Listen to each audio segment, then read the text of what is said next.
Oke, baik, selamat pagi Bapak dan Ibu sekalian.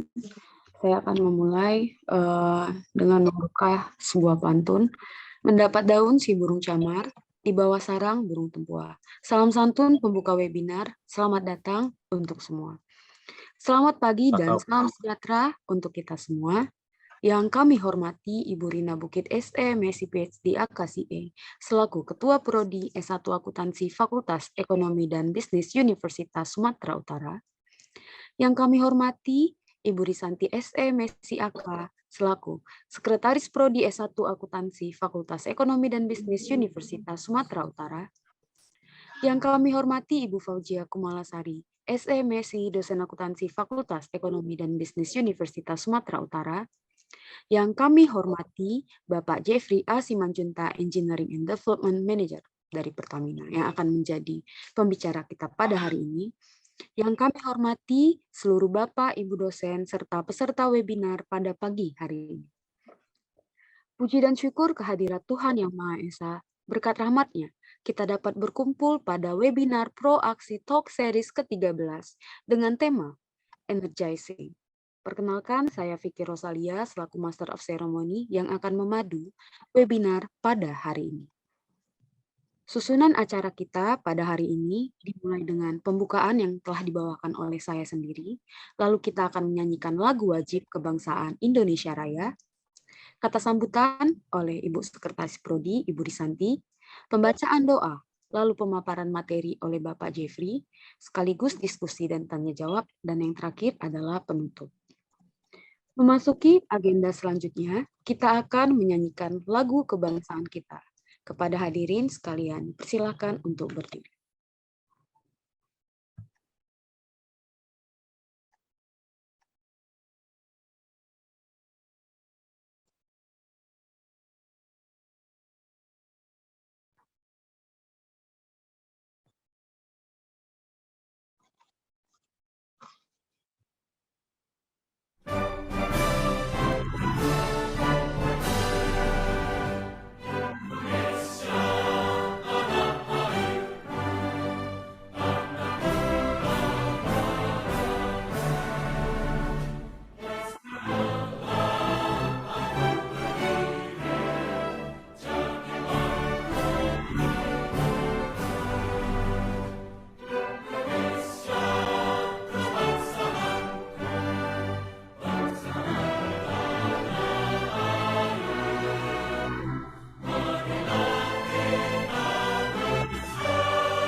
Silakan duduk kembali. Selanjutnya, pemberian kata sambutan oleh Ibu Risanti SE Messi AK selaku Sekretaris Prodi S1 Akuntansi Fakultas Ekonomi dan Bisnis Universitas Sumatera Utara. Kepada Ibu Risanti, dipersilahkan. Baik, terima kasih Bu Vicky. Assalamualaikum warahmatullahi wabarakatuh. Selamat pagi, salam sejahtera untuk kita semua. Pertama-tama yang saya hormati Bapak Jeffrey Simanjunta ST selaku narasumber kita pada pagi hari ini. Senang sekali Bapak bisa hadir bersama kami, memenuhi undangan kami. Terima kasih Bapak. Yang saya hormati juga seluruh staf pengajar yang hadir pada pagi hari ini. Ada Pak Sambas, Ibu Juwita, Bu Fauzia, dan beberapa dosen lain yang tidak dapat saya sebutkan satu persatu. Yang saya sayangi seluruh mahasiswa yang berhadir pada pagi hari ini. Ini merupakan rangkaian kegiatan webinar series dari program studi akuntansi yang sudah memasuki series yang ke-13 dengan tema hari ini adalah Energizing You bersama Pak Jeffrey dari Pertamina. Alhamdulillah, mudah-mudahan ini membawa banyak manfaat, tambahan ilmu, wawasan bagi kami, terutama untuk adik-adik mahasiswa. Sekali lagi terima kasih Bapak atas kehadirannya. Insya Allah ini menjadi tambahan wawasan bagi kami. Tidak memperpanjang waktu, saya tutup dengan Assalamualaikum warahmatullahi wabarakatuh. Ya. Baik, Bu, terima kasih. Selanjutnya, pembacaan doa yang akan dibawakan oleh Saudara Dede Yansyah. Kepada Dede, dipersilahkan. Bismillahirrahmanirrahim. Assalamualaikum warahmatullahi wabarakatuh. Selamat pagi, salam sejahtera bagi kita semua. Hadirin yang berbahagia, mari bersama-sama kita berdoa dengan khusyuk menurut agama dan kepercayaan kita masing-masing. Semoga acara webinar pada pagi hari ini diberi keberkahan dan insya Allah berjalan dengan lancar. Izinkan saya untuk memandunya sesuai dengan tuntunan agama Islam. A'udzubillahi minasyaitonirrajim. Bismillahirrahmanirrahim. Alhamdulillahirabbil alamin hamdan yu'affi ni'amahu wa yakfi mazida. Ya Rabbana lakal hamdu kama yanbaghi li jalali wajhikal karimi wa 'azimi sultanik. Allahumma shalli ala Muhammad wa ala ali Muhammad. Allahumma ya Allah, tiada kata dan rasa yang pantas kami haturkan selain rasa syukur kami kepadamu atas segala rahmat, nikmat dan hidayah yang Engkau anugerahkan kepada kami, sehingga kami bisa hadir bersama untuk mengikuti webinar pada pagi hari ini. Allahumma ya Allah, jadikanlah acara kami ini sebagai majelis ilmu yang bermanfaat, yang Engkau ridhoi, yang membawa barokah, rahmat, taufik dan hidayah-Mu buat kami semua. Ya Allah, Tuhan yang Maha Pengampun, Engkau Maha mengetahui terhadap kelemahan-kelemahan kami, terhadap kekurangan-kekurangan kami, maka dari itu ya Allah, kepadamu-lah kami menyembah, kepadamu-lah kami mohon ampunan dan pertolongan. Rabbana atina fid dunya hasanah wa fil akhirati hasanah wa qina azabannar. Subhana rabbika rabbil izzati amma yasifun wa salamun alal mursalin walhamdulillahi rabbil alamin. Assalamualaikum warahmatullahi wabarakatuh. Terima kasih. Selanjutnya, kita memasuki acara inti kita, yaitu pemaparan materi oleh Bapak Jeffrey A. Simanjuntak, Engineering and Development Manager dari Pertamina, yang akan dipandu secara langsung oleh Ibu Moderator kita, Ibu Fauzia Kumalasari. Kepada Ibu Fauzia, waktu dan tempat dipersilahkan. Terima kasih atas kesempatannya buat Ibu Vicky. Assalamualaikum warahmatullahi wabarakatuh. Salam sejahtera untuk kita semua. Selamat pagi, Bapak, Ibu, serta para peserta webinar yang berbahagia. Pertama-tama saya ucapkan puji dan syukur kehadiran Allah Subhanahu wa Ta'ala atas berkat dan karunia-Nya. Kita masih berkumpul dalam webinar Proaksi Talk Series kita yang ke-13 dengan mengusung tema Energizing You. Yang saya hormati, sebelumnya ada Ibu Risanti SEMSI AK selaku Sekretaris Prodi S1 Akuntansi. Kemudian yang saya hormati, narasumber kita pada pagi hari ini ada Bapak Jeffrey A. Simanjuntak ST dan para Bapak Ibu dosen serta seluruh rekan-rekan mahasiswa peserta webinar yang saya sayangi dan saya banggakan. Selamat datang dan selamat bergabung dalam acara webinar Proaksi Talk Series yang ke-13. Pada kesempatan kali ini, sebelum memulai pemaparan materi, izinkan saya sebagai narasumber, Fauzia Kumalasari, membacakan profil singkat oleh narasumber kita hari ini, yaitu Bapak Jeffrey A. Simanjuntak ST, Engineering and Development Manager, Refinery Unit 6 Balongan, PT KPI, dengan beberapa pengalaman diantaranya izinkan saya membacakannya ya Pak. Production 2, Manager RU 6 Balongan, Lead of Professor Engineering RU 6 Balongan, kemudian Lukoil Complex 3, Section Head RU 4 Balongan, Proses Engineer RCC atau RFFC atau FCC, Proses Engineer ARHDM atau UTL atau Polypropylene. Kemudian ada Procom Commissioning Engineer Project ROPP atau RFCC, Senior Specialist RCC atau RFCC Refining Directorate, dan Proses Engineer PT Toba Pulp Lestari. Cukup banyak ya Pak ya. Kalau ditanya mungkin satu persatu juga kepanjangannya RCC, RFCC, saya juga kurang paham ini Pak. Selamat pagi Bapak, selamat datang pada acara webinar kita kali ini. Harapannya nanti akan ada webinar berikutnya untuk lebih menambah wawasan tentunya ya Pak. Baiklah, langsung saja mungkin pemaparan yang akan disampaikan oleh narasumber kita pada hari ini. Kepada Bapak Jeffrey A. Simanjuntak ST, dengan segala hormat kami persilahkan. Baik, terima kasih Bu Fauzia. Apakah suara saya terdengar? Terdengar ya? Terdengar Pak. Baik, selamat pagi. Salam sejahtera buat kita semua.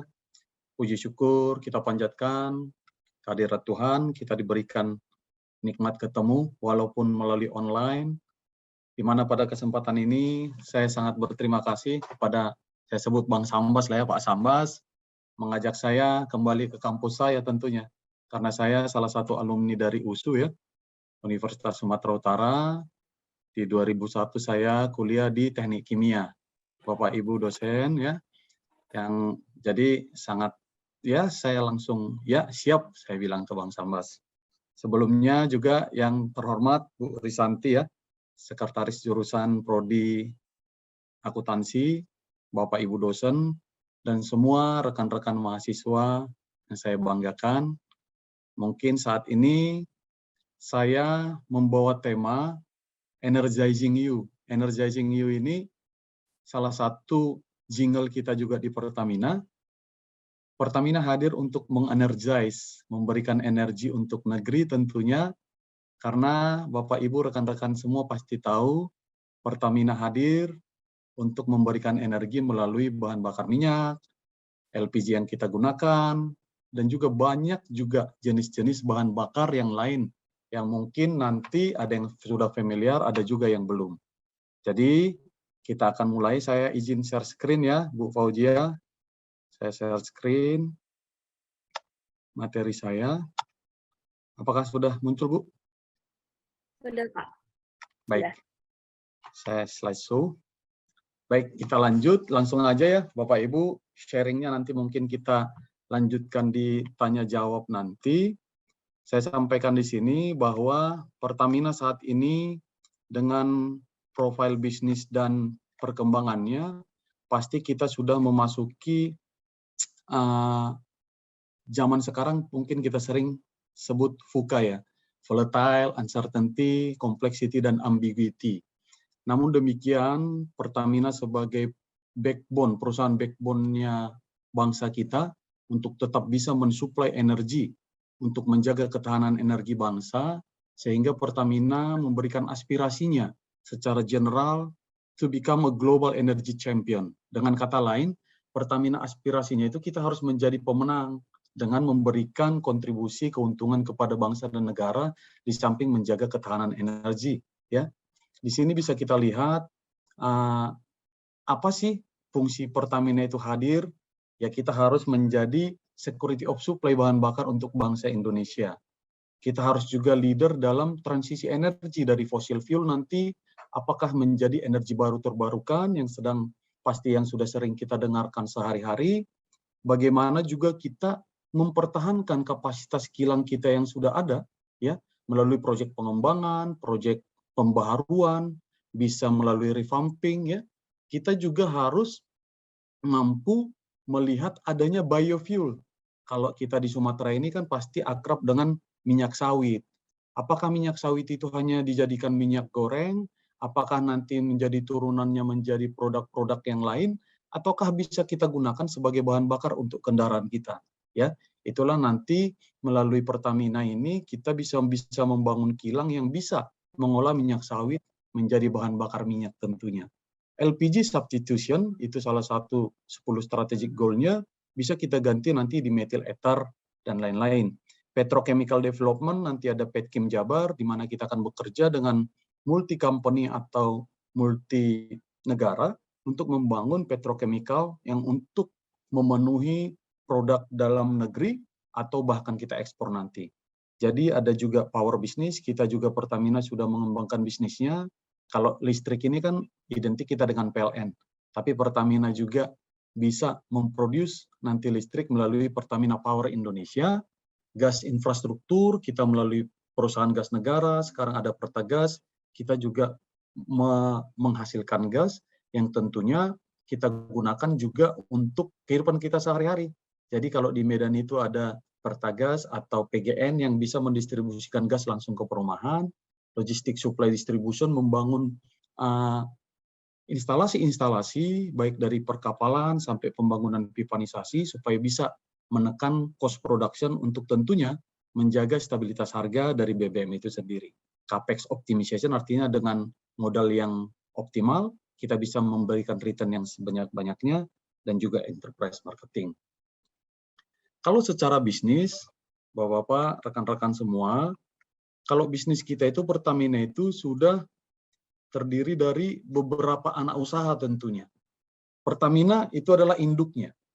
Namanya sekarang holding subholding. Induknya holding itu adalah Pertamina Persero. Di bawahnya itu seperti ini Bapak Ibu, end-to-end bisnisnya. Ada upstream, Pertamina Hulu Energi. Apa aja sih Pertamina Hulu Energi? Salah satunya Hulu Rokan. Kalau kita mungkin pasti akrab dulu namanya Chevron, Caltex Chevron yang di Riau, itu sekarang sudah kita beli, kita ambil akuisisi menjadi Pertamina Hulu Rokan. Ya. Ada Pertamina EP, eksplorasi, ada zona-zonanya, ada zona 2, zona 3, zona 4, sampai zona 8. Ada Pertamina Hulu Indonesia, PHI itu dulu namanya yang di Balikpapan, misalnya Hulu Mahakam, dulu itu perusahaan Prancis, kita sudah ambil. Pertamina EP Cepu, Pertamina EP Cepu ADK, dan banyak lagi anak usahanya. Kalau saya berada di mana? Di subholding Refining and Petrochemical, yaitu anak usahanya apa? Salah satunya PT Kilang Pertamina Balikpapan, PT Pertamina Rosneft, dan Refinery Unit 2 sampai Refinery Unit 7. Jadi sangat banyak ya Bapak Ibu dan rekan-rekan. Yang subholding lainnya komersial dan trading. Jadi kadang kalau yang di Putri Hijau itu adalah PPN, Patra Niaga.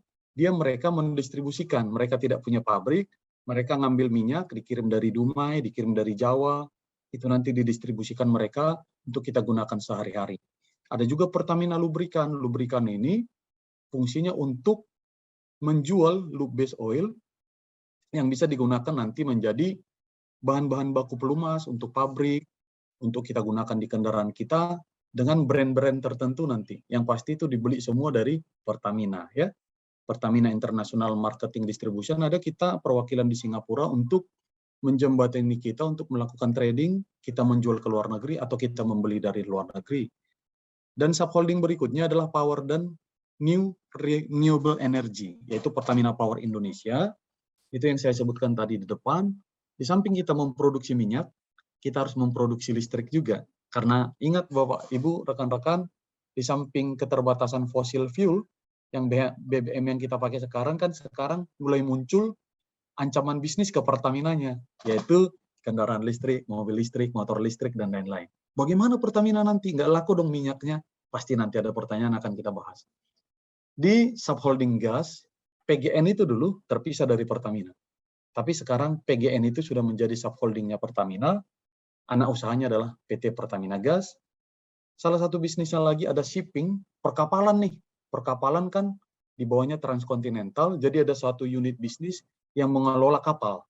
Kapal, ada mothership, nanti mothership dicicil ke kapal-kapal kecil, contohnya ke Pelaju Palembang, mothership-nya ditambatkan di Bangka Belitung, nanti dikirim melalui Sungai Musi, dikirim ke kilang Pertamina Pelaju untuk bahan bakunya.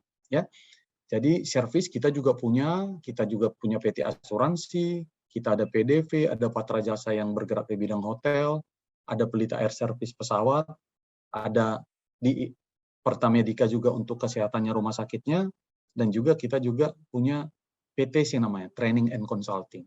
Jadi sangat banyak Bapak Ibu, kalau mungkin kenal ada saudaranya Pertamina, di Pertamina mana? Kalau saya itu di pabrik ya, yang pasti mengurusin kilang, pabrik, besi-besi, pipa, dan lain-lainnya. Next, saya turunkan ini Bapak Ibu. Tadi kan holdingnya. Karena saya di kilang ini, saya harus mengencourage teman-teman, mengenergize apa sih fungsi kilang. Misalnya teman-teman dulu, kenapa sih di Pangkalan Berandan kan dulu ada pabrik gitu.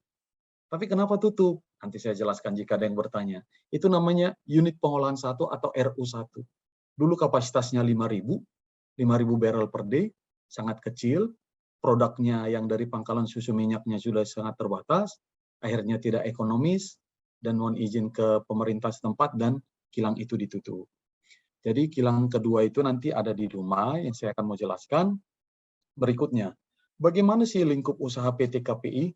KPI ini adalah salah satu anak usaha Pertamina tadi, kilang Pertamina Internasional. Dari unit 1 sampai unit 7, saya sekarang kerja di unit 6, di Indramayu, Jawa Barat, tepatnya di Kecamatan Balongan. Bisnis kita seperti apa? Yang pasti, kami kilang, Bapak Ibu, menerima crude itu sudah hampir 50-50 lah saya sebut, atau 40% sudah impor. Ya, kok bisa impor ya? Ya, habis minyak kita yang di Indonesia ini dengan tambahan sumur-sumur baru, sudah terbatas, sehingga rata-rata mungkin produksi kita sekarang sekitar 800.000 barrel per day, sedangkan kita harus memproduksi kebutuhan kehidupan kita sehari-hari itu, Bapak Ibu, BBM itu bisa 1,3 sampai 1,4 juta daily basisnya. Sangat fluktuatif ya, tergantung dari giat apa yang sedang terjadi di bangsa dan negara kita dari Sabang sampai Merauke. Jadi, kalau kita produksi tadi 800, berarti kita harus ngimpor sekitar 500. Atau kadang kalau produksinya 700, kita bisa ngimpor lebih dari 600 atau 700. Itu nanti tergantung kepada supply and demand. Fungsi kita apa di kilang Pertamina Internasional itu? Kita punya section-nya atau direktoratnya di proyek infrastruktur. Proyek infrastruktur ini sekarang lagi gencar-gencarnya untuk membangun kilang baru. Salah satunya itu Refining Development Master Plan. Kemarin di Balongan, salah satu PSN ya, Proyek Strategik Nasional yang sudah berhasil satu-satunya sampai saat ini adalah pembangunan atau menaikkan kapasitas olah di kilang kami Balongan. Sebelumnya 125.000 barrel, sekarang sudah berhasil naik menjadi 150.000 barrel. Ya, itu dikerjakan oleh teman-teman di proyek infrastruktur. Yang sedang berjalan Bapak Ibu, pembangunan kilang di Balikpapan. Sekarang ya, tadi mungkin udah dapat sebagian teman-teman ada penerimaan bersama BUMN. Mana tahu ada teman-teman yang sudah lulus di sini, silahkan. Nanti penerimaannya dari total BUMN, ya, nanti akan didistribusi, bisa ada yang ke PLN, ada yang ke Pertamina, atau ke BUMN lainnya. Baru bisnis yang selanjutnya adalah crude oil processing. Crude oil processing ini, itulah yang saat ini kita di kilang. Crude-nya datang dari kapal, ditransfer melalui pipa bawah laut, kita tampung di tangki, baru kita olah di kilang. Setelah itu kita menghasilkan produk, ya. Crude oil processing itu nanti pembelian crude-nya, ada satu direktorat, refinery yang di kanan ini, kita lah itu yang di kilang, nanti produk processing yang gimana? Nanti ada lagi kita kirim ke tetangga kita, kalau saya di sini kilang, dibatasin pagar, di sebelah kanannya itu sudah namanya Pertamina Patra Niaga, sudah beda bisnisnya. Jadi Pertamina yang kita kenal dalam luas, itu secara bisnisnya sudah saling terpisah secara bisnis dan perhitungan keuntungannya. Ya. Jadi ada refinery, ada product processing, ada crude oil processing, dan project infrastruktur. Next, kalau kita lihat ya warna-warna yang di slide saya ini, kemampuan kapasitas olah kita 1,4 juta, Bapak Ibu, rekan-rekan. Apa aja sih yang 1,4 juta? Sekarang kalau kita lihat RU2, Dumai, kapasitasnya itu 170.000 barrel, Bapak Ibu. Dari mana sih crude Dumai? Dulu kalau kita akrab mendengar Duri dan Minas. Jadi minyak yang dari daerah Duri dan Minas itu overall ditampung sama si Dumai. Tapi kelebihannya itu dikirim ke unit saya di Balongan, yaitu Duri dan Minasnya. Dulu kan Duri dan Minas ini, ya kalau orang-orang Chevron itu kita terkenal lah dulu ya, orang-orang berada katanya kan, kalau waktu perusahaan Amerika, karena crude-nya saat itu sangat melimpah. Sekarang sih sudah decline ya, sudah turun jauh, sehingga mungkin Balongan sudah tidak bisa lagi hanya menggunakan minyak Duri dan Minas, kita sudah harus mengimpor dari Algeria, Afrika, dari Amerika, dari Arab, dan crude-crude lainnya untuk memenuhi kapasitas olahnya. RU3, kalau di sini RU3 itu pelaju, ya kapasitasnya sudah 85.000 aja, 85.000. Dulu desainnya sih sampai 126. Tapi karena ada pendangkalan Sungai Musi, kapalnya tidak bisa lagi lewat yang besar, yang 100.000. Jadi hanya bisa lewat yang 40.000 sampai 60.000, sehingga dia sangat tergantung kepada crude kapal. Karena dulu kan dari Prabu Muli, dari Jambi, Tempino, dan lain-lain itu masih bisa menyuplai 60.000 barrel sampai 70.000. Tapi fungsi waktu dia decline sekarang mungkin sekitar 35 sampai 45.000 barrel aja. Artinya 50% kilangnya saja kalau dari crude pipa. Selebihnya itu harus diimpor dari luar Palembang atau luar Pelaju. Ya, itu yang namanya RU3. Kalau kita lihat RU4 di mana? RU4 itu ada di Cilacap. Cilacap adalah salah satu kilang terbesar di Pertamina, kapasitasnya 340-an ribu barrel. Dulu saya di sana, fungsinya itu untuk, awalnya Cilacap itu dibangun dulu hanya untuk crude, produk bottomnya dibuat jadi bahan bakar minyak untuk PLN, untuk membangkitkan steam, untuk membangkitkan listrik. Tapi kalau kita jual sebagai residu toh, itu tidak ekonomis Bapak Ibu. Sehingga dibangunlah di 2015, saya ikut di sana membangun kilang baru itu, yang namanya RFCC tadi, Bu Fauzia. RFCC itu adalah residu itu diolah menggunakan katalis, sehingga menghasilkan apa? Yang bernilai jual tinggi seperti Pertamax, propilen, LPG, dan solar. Ya, itulah di RU4 Cilacap. RU5 di mana? RU5 itu ada di Balikpapan. RU5 ini saya kenalkan ke teman-teman, mana tahu someday menjadi salah satu pekerja di Pertamina, supaya paling tidak udah ada penyemangat lah. Kenapa saya menaikkan tema Energizing You?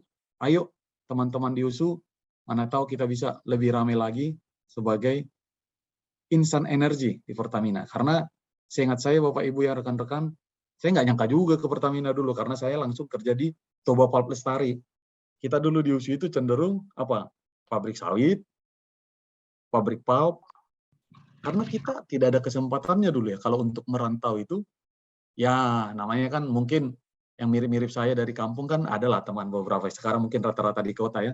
Jadi untuk nyari ongkos ke kota pun Jakarta kan tergantung pilihan itu ya. Kalau dulu saya di Toba Pulp Lestari itu, mungkin ada yang tahu ya, di Indorayon dulu namanya, saya 3 tahun di sana, sambil mencari pekerjaan baru, akhirnya bergabunglah di Pertamina ini. Tapi apapun teman-teman, Pertamina hadir, saya bangga menjadi insan Pertamina ini karena direct impact-nya. Kalau kita gagal mempertahankan ketahanan energi, kalau kita nanti orang akuntansi bisa kita diskusikan, kalau suplai minyak misalnya BBM tidak lancar, pasti kan tahu kita dampaknya. Pasti ada bisa crash. Energi BBM misalnya, kelangkaan BBM, apa yang dilakukan? Pasti rata-rata berbondong-bondong orang antri di BBM, di pom bensin, untuk menumpuk minyaknya. Sebagian kebagian, sebagian yang nggak kebagian, ada yang suka-suka menaikkan harga, artinya bisa jadi chaos ya. Chaos itu ya ribut. Kalau sudah terjadi kegundagulanaan di masyarakat, terjadi pertengkaran, yang terganggu apa? Ya pasti ekonominya, keamanannya tidak terjaga, investor tidak yakin ke kita. Makanya saya bilang saya bangga menjadi insan energi Pertamina karena kita dampaknya langsung dirasakan masyarakat tentunya. Namun demikian, kilang kita ini kan sudah semakin tua ya. Nanti ada saya di slide berikutnya di sini, kapan sih dibangun kilang-kilang di Pertamina ini? Kalau kita lihat RU2 tahun berapa coba? dia dibangun di tahun 1972. Ya, saya aja belum lahir, ya. Di Pelaju 1935. Di Cilacap 1976, yang disebut-sebut kilang muda ya kilang saya, kilang Balongan 1994. Kalau kita lihat umurnya pun udah berapa kan? Udah 30 tahun lebih. Ya. Di Petro Oxo Nusantara ada juga 1996, ada kilang Balikpapan tahun 84, di Kasim 95, Politama Propindo ada di Balongan juga tahun 93. Jadi kalau kita lihat produk-produk apa aja yang diproduksi Pertamina, tentunya ada solar. Solar ini kan udah ada 3 macam ya, Bapak Ibu rekan-rekan, biofuel, biosolar, ada Pertadex, ada Dexlight. Nanti apa bedanya? Bisa kita jelaskan. Kalau di Pelaju itu ada solar dan premium, sebenarnya premium tidak diproduksi lagi secara masif, karena secara sulfurnya sudah tidak comply terhadap lingkungan. Karena sulfurnya pada saat itu masih ada yang 1.500, ada yang 2.000. Ya.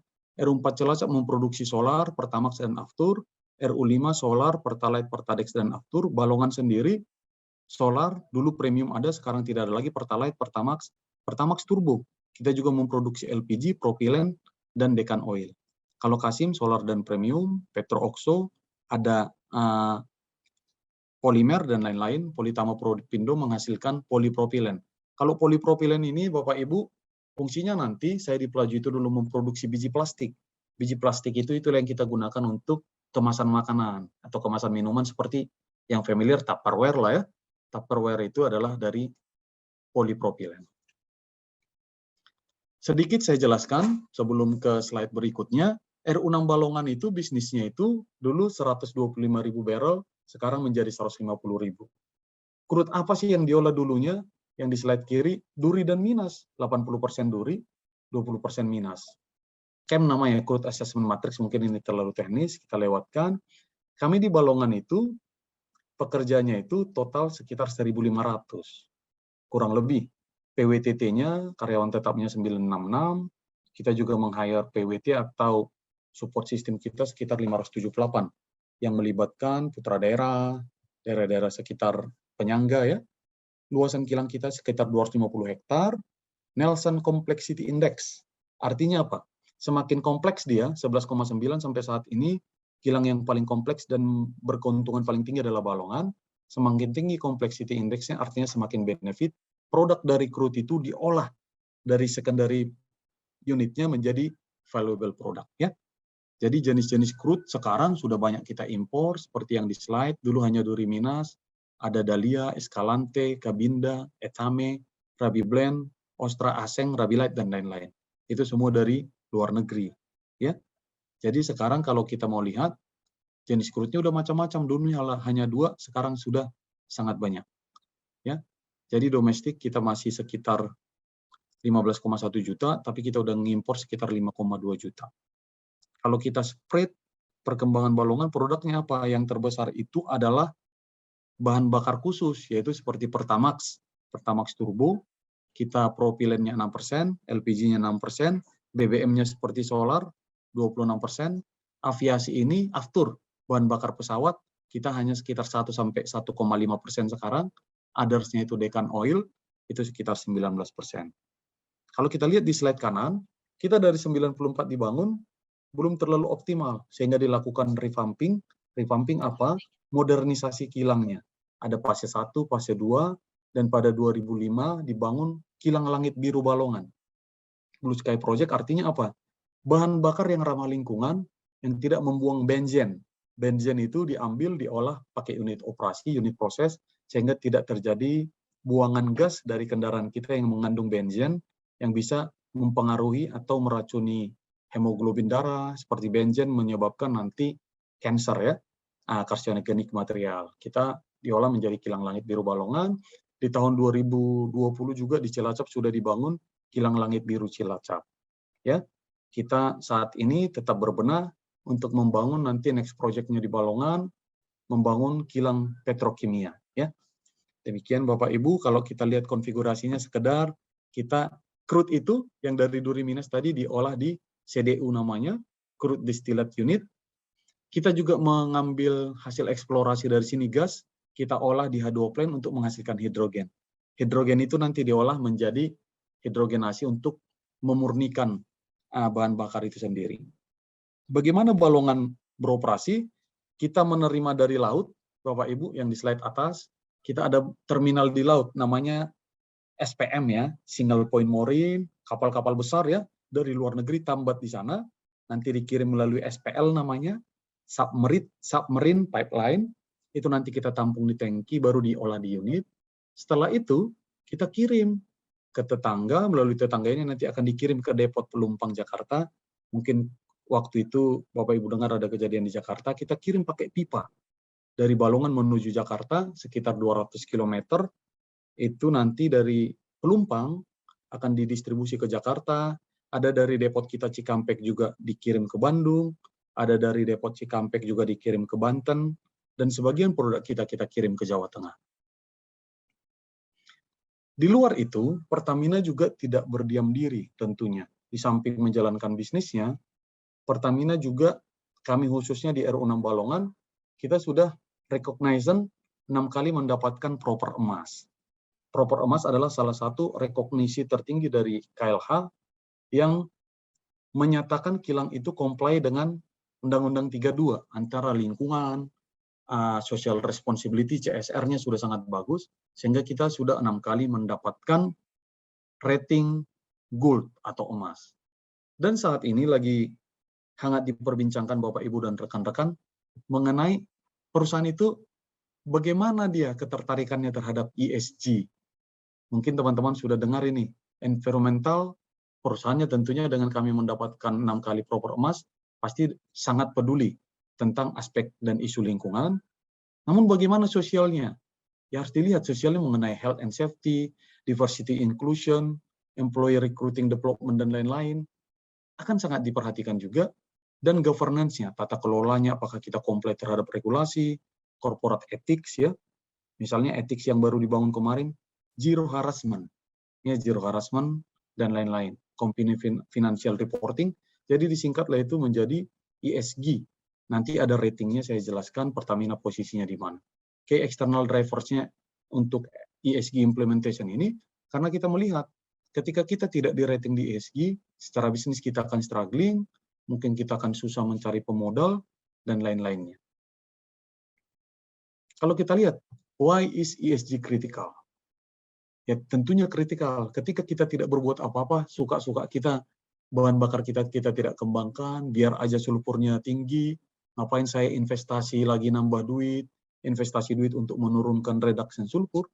Kalau kita tidak melakukan apa-apa, kita akan mendapatkan secara pasti, gradually, pasti yang pertama apa? Pemanasan global.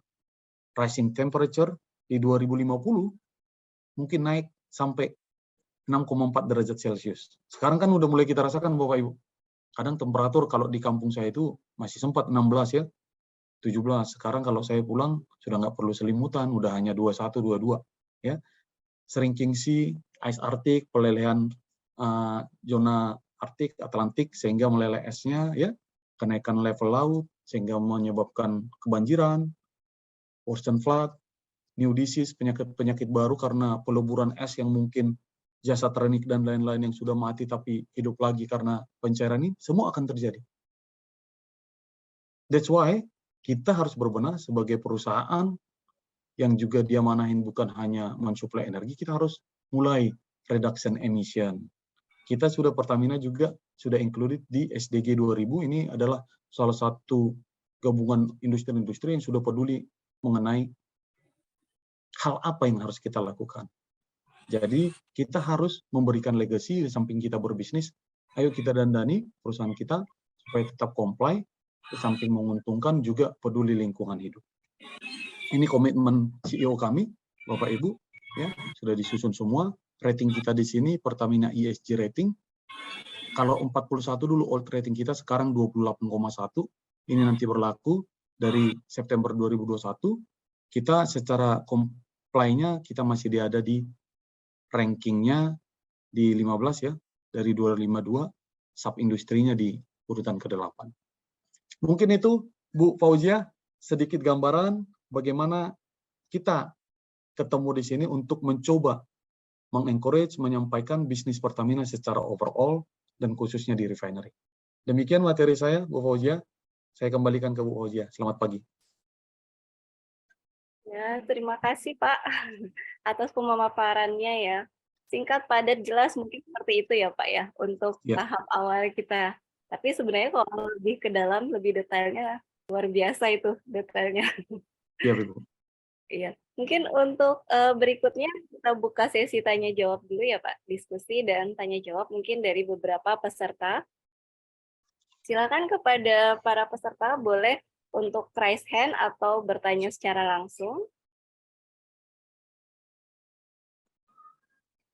Dipersilahkan, mungkin ada beberapa adik-adik mahasiswa dengan topik Energizing You Pertamina gitu ya Pak ya, sesuai jingle-nya. Ini apa musiknya itu kan ada, saya juga kemarin baru ngelihat tuh yang nyanyinya Idol, jadi agak banyak didengar oleh masyarakat. Jingle-nya. Novia Bahmit. Iya, Novia Bahmit sama yang satu lagi ada yang laki-laki ya Pak ya? Ya cowok. Itu untuk Energizing You. Ada mungkin dari adik-adik mahasiswa atau mungkin yang lagi hangat untuk ditunggu-tunggu nih para investor, mungkin ada yang ikut investasi, mungkin kapan nih Pertamina jadi IPO-nya katanya, karena kan dua perusahaan Pertamina mau IPO nih kabarnya, yang geothermal dengan perusahaan hulu ya Pak ya, dua perusahaan ini. Cuman di tahun kemarin 2022 itu katanya dibatalkan IPO-nya ya Pak. Ya akan sangat, kalau secara bisnis kan pasti ada counterpart yang mengcounter apakah layak di IPO atau seperti apa. Tapi tim pastinya akan melihat, memandang apakah bisa IPO tujuannya apa sih, untuk mendapatkan penyertaan modal ya dari eksternal pastinya. Nanti pasti ditimbang plus minusnya, tim akan mengkaji yang mana yang mau IPO, mana yang percepatan kayak PGO, geothermal kemarin sudah, bagaimana responnya. Sekarang sih saya kalau melihat di pasar modal itu harganya itu sudah mulai stable ya, artinya supply dan demand sudah menarik.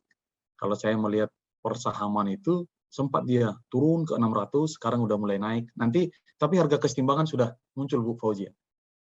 Nanti kan akan dievaluasi tuh which one yang sudah di IPO-kan, bagaimana nanti IPO yang lain. Gitu Bu. Mungkin ditunda, dibatalkan, ditunda, ya someday setelah matang mungkin akan kembali. Kita tunggu aja beritanya. Ya, gitu, Bu. kalau dari beberapa analis ini sangat ditunggu-tunggu nih Pak. Kira-kira di harga berapa nih untuk ngitung nilai wajarnya ya kan beberapa investor. Karena hal yang menarik ini Pak, Pertamina, BUMN, karena PGN juga sudah masuk ya Pak ke bursa. Kalau PGN udah lebih mature, udah lebih lama dia. Untuk yang Pertaminanya yang sangat dinanti nih, kira-kira seperti apa? Iya Bu. Ada mungkin untuk mahasiswa atau mungkin bagaimana bisa masuk ke Pertamina Pak? Ya. Bisa ini ada yang bertanya mungkin? Ya silakan teman-teman mahasiswa. Ada yang tertarik mumpung buka BUMN itu. Gitu ya? Mana tahu pas saya nanti yang wawancara kan. Oke. Bapak salah satu ini berarti nih wawancaranya. Mungkin saya sambil nunggu dari partisipan yang lain, mungkin saya mau ini juga memancing pertanyaan juga nanti dari teman-teman yang lain. Mungkin ini Pak Jeffrey, yang sedang hangat-hangat ini, kalau mungkin di negara-negara maju kan listrik sudah kendaraan listrik itu sudah cukup settle ya Pak Jeffrey. Iya. Nah, kita di Indonesia ini gimana, dan kira-kira Pertamina positioning-nya di mana gitu? Baik. Kalau arahan Ibu Dirut kami, tentunya Bu Nike ya, kita ya tidak bisa tutup mata bertahan di bisnis yang sekarang. Paralel sekarang di samping kita kan yang pasti Pak Sambas, kita masih di fossil fuel domainnya. Geothermal ada. Nanti ke electricity pasti mulai bergerak. That's why kita sudah ada dari profil bisnisnya tadi, Pertamina Power Indonesia. Kita sudah mulai bergerak menyiapkan infrastruktur. Baterai-baterai yang ada, charger-charger sistem, sudah mulai kalau kita lihat swasta sudah bekerja sama dengan Pertamina, menyiapkan charger station. Ya, kalau dengan maraknya electricity ini, tapi pandangan saya secara pribadi, siapa sih yang menggenerate listrik juga nanti pasti butuh fuel. Di samping memang kita ada energi surya. Kalau sekarang Pertamina juga sudah giat membangun bisnisnya, di samping energi fuel, melalui PPI ini sudah membangun PLTS itu, Pak Sambas. Pembangkit listrik tenaga surya. Di mana dilakukan? Kan butuh lahan. Kalau dulu best practice-nya, nanti teknologi akan berkembang, 1 hektar itu bisa membangkitkan 2 megawatt. Kalau ditebar itu, plate untuk pembangkit listrik tenaga surya. Tapi currently kita masih bekerja sama dengan PPI menyiapkan lahan-lahan yang ada, karena seperti kita tahu kalau mau membangun sistem baru, kalau mau membuat pengembangan lahan pasti banyak pengurusan AMDAL dan lain-lain. Tapi overall sekarang memanfaatkan lahan yang ada yang sudah berizin, tinggal nanti membuat pola bisnis yang menjelaskan ke fungsi atau lembaga terkait. Kita sudah bekerja dengan PPI itu untuk melanjutkan pembangkit listrik tenaga surya, salah satu alternatif new renewable energy di samping fossil fuel ini, Pak Sambas. Mungkin itu pandangan saya. Baik, terima kasih Pak Jeffrey. Jadi dari yang bisa saya tangkap dari Pak Jeffrey ini, sebenarnya membuka peluang bagi para calon-calon akuntan, lulusan-lulusan dari program akuntansi ini untuk ikut serta dalam agenda ke depan Pertamina ini kan Pak Jeffrey kan? Sangat dibutuhkan lah Pak Sambas, karena apapun kan ujungnya, sehebat apapun saya orang teknis, ketika dia tidak berimpact secara finansial, teman-teman akunting itu menjadi orang terdepan kita untuk menstrategi mencari financing ya. Sekarang kan yang lebih seni engineering financing namanya Pak Sambas, karena kami hanya secara keilmuan bagaimana bernegosiasi, bagaimana nanti global bond-nya, bagaimana meyakinkan investor. Ya salah satunya tadi dari bagaimana kita serius di ESG, bagaimana kita fokus ke environmental, bagaimana kita juga fokus ke sosialnya. Jadi pasti itu yang perhitungan semua balance financing dan lain-lain, pasti ilmunya domainnya teman-teman akuntansi itu, Pak Sambas. Iya. Ya, ini menjadi satu kabar baik untuk kita, Pak Jeffrey, karena kan terkadang ya mungkin ini terjadi sedikit pergeseran paradigma untuk calon-calon lulusan kita juga, Pak Jeffrey, karena kan kebanyakan kan kalau kita ini kan di akuntansi itu kan lebih fokus kepada jadi auditor, jadi analis keuangan gitu kan. Ya bukan berarti nggak boleh, bukan. Artinya kan masih kue untuk profesi-profesi kita ke depan atau bidang-bidang pekerjaan kita yang di depan itu kan jauh lebih masif lagi sepertinya kan Pak Jeffrey ya? Iya betul. Baik. Mungkin dari mahasiswa atau dari terima kasih Pak Jeffrey dan Bu Fauzia ya. Mungkin saya lanjutkan lagi dari rekan-rekan mahasiswa lah, atau dari rekan-rekan dosen silakan. Ini saya menarik nih dari awal tadi saya sangat antusias gitu. Iya. Antusias. Ya, silakan. Rekan-rekan mahasiswa, kalau saya lihat sih 164 cukup banyak ini Pak Sambas. Banyak, masa nggak ada yang nanya? Nggak ada yang curiga Pak, Pertamina ngapain aja? Nggak ada curiga. Maksudnya apa sih bisnisnya? Kenapa harus begini gitu, monggo aja. Teman-teman. Kadang malu-malu ini Pak Jeffrey. Iya, kalau saya dulu, makanya saya berani Pak Sambas, saya harus bertanya setiap pertemuan itu. Iya. Memang harusnya seperti itu gitu. Ayo silakanlah. Ayo. Terlalu cepat tadi teman-teman penjelasannya ya. Sril, ada pertanyaan Sril? Saya ngajar juga soalnya Pak Sambas di Universitas Pertamina ya, tapi ya khusus perkilangan lah. Udah 4 semester saya ngajar. Ini ya, yang di ini ya, di Jakarta Selatan, Simpruk. Ya. Iya. Ya sekarang kan BUMN sudah buka sekolah-sekolah sendiri juga ya. Buka sekolah sendiri juga. Kayak BNI juga ada tuh, BNI Mandiri ada juga. LN. Iya. Makanya mungkin bisa kita melakukan sinergi juga sih sebetulnya, harusnya bisa melakukan sinergi ke situ. Betul Pak Samas. Karena kan kita dari segi apa namanya pendalaman ilmu dan mungkin dari sekolah-sekolah atau perguruan institut-institut seperti ini kan bisa lebih fokus kepada aplikatifnya gitu. Itu bagus sih sebetulnya. Bagus sekali itu. Jadi ada kolaborasi yang unlimited gitu. Iya. Baik, silakan. Mungkin Pak Dio nih. Nah, Pak Dio nih ini nih, auditor nih, Big Four nih. Mungkin punya pengalaman nih Pak Dio. Silakan Pak Dio. Ayo. Arizalul, Nabila, ya. Bertanya Pak, Nah, silakan. bagaimana Pertamina itu bisa dikatakan peduli terhadap lingkungan, tetapi Pertamina itu mengambil sumber daya alam yang ada, mungkin secara berlebihan atau gimana gitu Pak? Oke, baik. Yang pasti gini, Mas Arizalul, Ariza. Makasih pertanyaannya. Bagaimana sih Pertamina peduli lingkungan sedangkan dia mengeksplor sumber daya alam? Yang pasti begini, kalau konsep kita itu bagaimana, apakah eksplorasi alam itu diatur regulasi? Yang pasti diatur regulasi ya. Bagaimana bisnis-bisnis yang lain, misalnya tambang, apakah diatur regulasi? Tapi bagaimana dia nanti ketika ada mengambil sesuatu, harus mengembalikan kembali. Contohnya, kalau saya dulu di Toba Pulp Lestari itu, saya mengambil sungai, air itu kebutuhannya sangat besar. Dulu saya engineer-nya water treatment itu, dia memompakan 150.000 meter kubik per jam.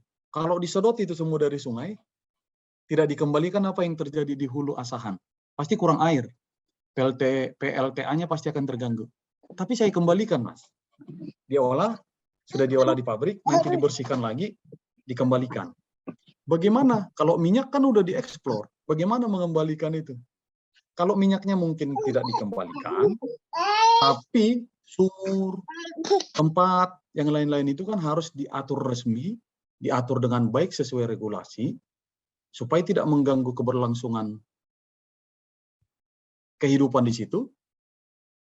Dan tentunya harus ada, misalnya, yang di Rokan pasti pengolahan limbahnya harus dikasih ke tim yang tepat supaya tidak mengganggu lingkungan.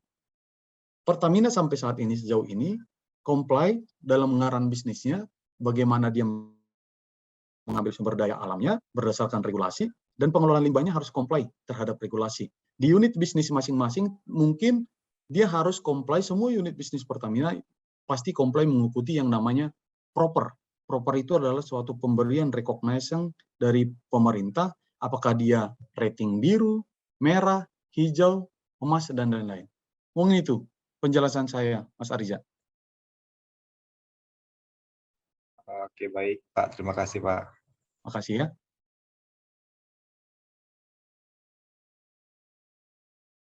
Ada yang lain, teman-teman? Silakan. Mungkin saya izin mau bertanya, Pak, menunggu adik-adik mahasiswa untuk memberikan tanggapan atau pertanyaan lain. Mungkin saya ingin bertanya tentang ini mungkin, Pak, pembangkit geotermal yang ada di Sibaya. Sibaya ya. Tenaga panas. Nah, itu kan kira-kira Pak, itu bisa mensuplai berapa banyak listrik mungkin, Pak? Berapa banyak rumah tangga kalau yang ada di Sibaya. Ini terkait dengan, kan selain Sibaya sebenarnya ada Sinabung. Kenapa Pertamina tidak juga mengambil panasnya dari Sinabung? Karena kalau dilihat kan sering ya mengeluarkan larva. Mungkin karena dia tidak diambil panas buminya. Kenapa hanya Sibaya? Mungkin ini pertanyaannya terkait bisnis. Kan merupakan peluang bisnis juga, Pak. Mungkin itu saja, Pak Jeffrey. Baik. Kalau geotermal ini, terima kasih Bu Vicky ya. Geotermal itu kan kalau secara pekerjaannya seperti eksplorasi, Bu. Jadi memang semua proyek itu pasti ada namanya front end engineering design, DED dan lain-lain. Pasti sebelum, kenapa sih Sibayak yang bisa, kenapa Sinabung enggak, bagaimana visibility-nya, Kalau general case-nya pasti yang paling layak saat ini dibandingkan Sibayak versus Sinabung. Kenapa? Yang pasti secara keekonomian dan kajian keengineeringannya yang masih layak sekarang Sibayak, Bu. Contohnya begini. Kalau secara aktifnya, kalau berinvestasi orang gini, Bu. Ada gunung yang sudah tidak aktif, contohnya Sibayak. Panas buminya masih ada. Kalau untuk berinvestasi itu kan harus dihitung nih. Aktivitas gunung ini seperti apa? Ketika saya berinvestasi mungkin sekian triliun dan lain-lain, return-nya seperti apa? Kalau dari pengetahuan saya, dan kalau kita lihat kan aktifnya Sinabung ini masih sangat eratik, uncertainty-nya tinggi. Ketika kita berinvestasi di sana, eratik atau potensinya dia meledak sehingga investasi kita terancam, itu salah satu dari aspek bisnisnya, Bu, harus ditimbang. Tapi kalau dibilang, apakah bisa juga disinabung secara panas buminya kan ada, pasti bisa. Tapi saya memandang karena secara visibility dia belum layak secara sustainable ketika orang berinvestasi, Bu Vicky. Kalau ditanya tadi di Sibayak, kok bisa? Kalau kita lihat yang lebih sering bergerak mana? Sinabung. Sibayaknya sudah lebih kalem lah istilahnya, karena udah pernah meletus ya dulu ya. Jadi secara sustainabilitas bisnis, dia pasang di Sibayak. Karena dia harus return, Bu. Secara bisnis kan kita bicara bisnis dulu nih. Bukan karena membedakan Sibayak dan Sinabung, harusnya bisa dong. Iya bisa. Tapi secara visibility dia mungkin belum layak untuk sustainability bisnisnya ke depannya. Tapi apapun demikian, pasti peneliti-peneliti kita, bahkan dari swasta dan lain-lain, pasti akan suatu saat bisa aja berinvestasi di sana ketika secara geotermal dan juga kemampuan vulkanologi dan lain-lain, dia sudah layak untuk diinvest. Kalau ditanya berapa sih kemampuannya, misalnya kan kapasitas itu, misalnya Sibayak itu, kapasitas misalnya rata-rata sekarang kan ada yang 5 megawatt tergantung sumurnya nih. Ada diinvest lagi, Bu, ditambah pipanisasi lagi, nanti diambil panas buminya. Tapi rata-rata kalau misalnya sekabupaten Karo itu contohnya bisa kebutuhan listriknya 5 megawatt atau 10 megawatt. Karena per rumah kan misalnya rata-rata sekarang kapasitas terpasang, kalau saya dulu di kampung kan 450 untuk rumah sangat-sangat sederhana. Tapi rata-rata sekarang kan 1.300, 2.200, kafe, berarti kalau misalnya setengah megawatt itu bisa menyuplai sekitar 5.000 rumah, gitu, setengah atau 500 kafe dan lain-lain. Itu tergantung nanti rutinitas pembangkitannya, tapi kapasitasnya biasanya dia tidak pernah kapasitas maksimum, tapi dia tergantung nanti dari suplai panas, pergerakan larva dan lavanya di dalam, itu nanti sangat eratik, tapi pasti dia desain jika ada tambahan kekuatan panas buminya. Mungkin itu, Bu Vicky, secara general, bagaimana perbandingan Sibayak dan Sinabungnya. Ya baik Pak, mungkin udah menjawab pertanyaan saya itu Pak, pertanyaan pribadi, karena itu setiap saya ada berita Sinabungnya lagi bereaksi, saya berpikir kenapa ya Jangan-jangan Sinabungnya karena nggak seperti itu, diambil gitu, Bu, berbeda ya? sekali dengan Sinabung. Iya. Panas buminya, iya nggak dimanfaatkan. Mungkin itu saja Pak, terima kasih ya Pak. Baik, makasih. Kalau geothermal Sibayak itu, kalau nggak salah sekitar 10 megawatt lah, 10 sampai 12 kapasitas terpasang. Terima kasih Bu Vicky. Ada lagi mungkin dari adik-adik? Atau Pak, saya ingin bertanya. Oh ya, boleh silakan. Ya, tadi kan Bapak ada bilang kalau pertama itu akan menggalakkan di sistem baterai, Pak, dan juga tenaga surya kan, Pak. Jadi di sepengetahuan saya di tenaga surya itu kan menggunakan baterai juga, dan bahan utama penggunaan baterai itu kan nikel, Pak. Dan jadi dari mana Pertamina itu bisa dapat bahan utama nikel itu? Apakah Pertamina itu akan bekerja sama dengan perusahaan-perusahaan kayak ALE atau NICL, Pak? Atau memang Pertamina itu sudah punya pertambangan nikel itu sendiri, Pak? Baik, terima kasih Faisal pertanyaannya ya. Kalau setahu saya sampai sekarang, Faisal ya, bagaimana sih PPI nanti, apakah sudah kerjasama atau punya bahan nikel untuk baterai penyimpan? Saat ini kita pasti kerjasama. Kita masih membeli panel suryanya, Mas Faisal. Tinggal PPI ini, Pertamina Power Indonesia ini lagi mencari market, pasarnya. Dicari nanti kalau dia berinvestasi panel surya ini bedanya apa? Pasti panelnya mahal. Tapi keuntungannya untuk menggenerate power, dia tidak butuh biaya. Biayanya nanti menjadi ke biaya panelnya. Tapi kan panas bumi gratis nih. Kayak kita ngirup udara lah, gratis. Tapi sustainability dia harus berhitung.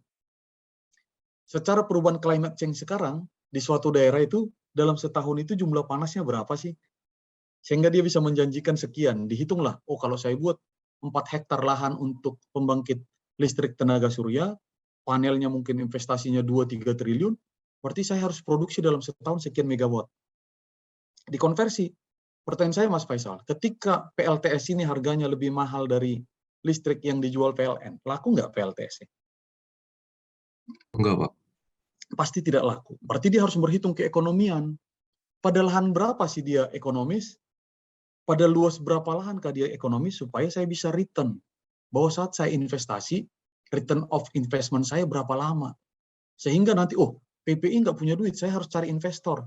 Dijual nanti dari ESG, dia tidak menghasilkan emisi, dia tidak begini, mungkin ada investor yang menarik, dibangunlah nanti panel-panel surya ini, dimasukkan di baterai penyimpan, baru didistribusi. Kemarin datang ke saya komitmen begini, lahan saya kasih, tapi jangan sekali-sekali memasukkan sewa lahan untuk biaya listriknya.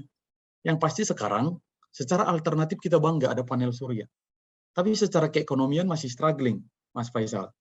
Sehingga nanti apapun itu, panel surya ini adalah sebagai energi alternatif ketika ada decline dari energi yang berbahan bakar fosil itu. Jadi kalau ditanya, Pertamina apakah sudah mempunyai nikel dan lain-lain? Belum. Tapi yang pasti sudah kerjasama dengan pihak-pihak supplier masih sebatas panel suryanya, Mas. Demikian mungkin, Faisal. Makasih.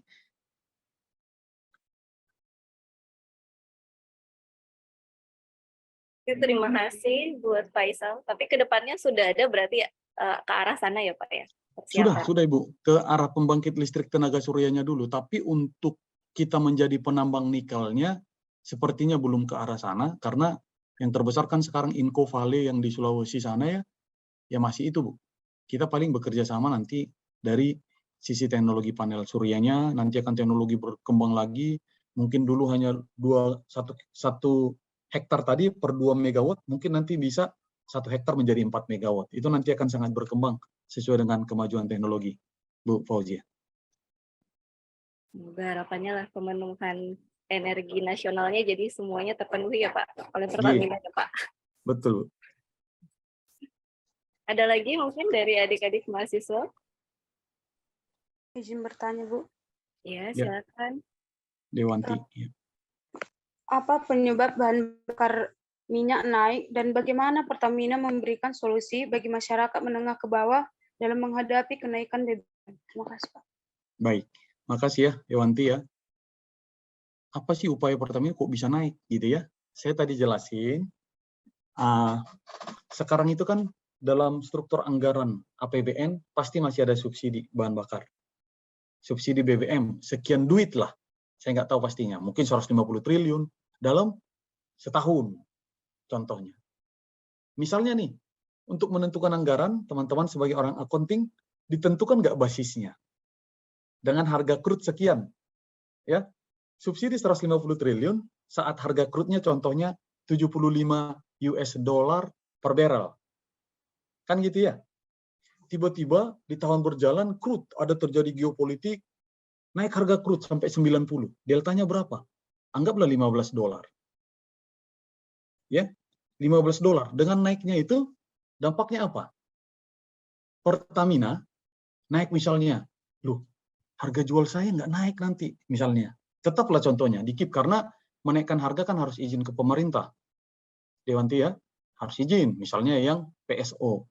Tapi yang sudah marketplace, misalnya Pertamax, ya kalau naik dia crude-nya, naik bahan bakarnya, kita bisa menaikkan harga keekonomian.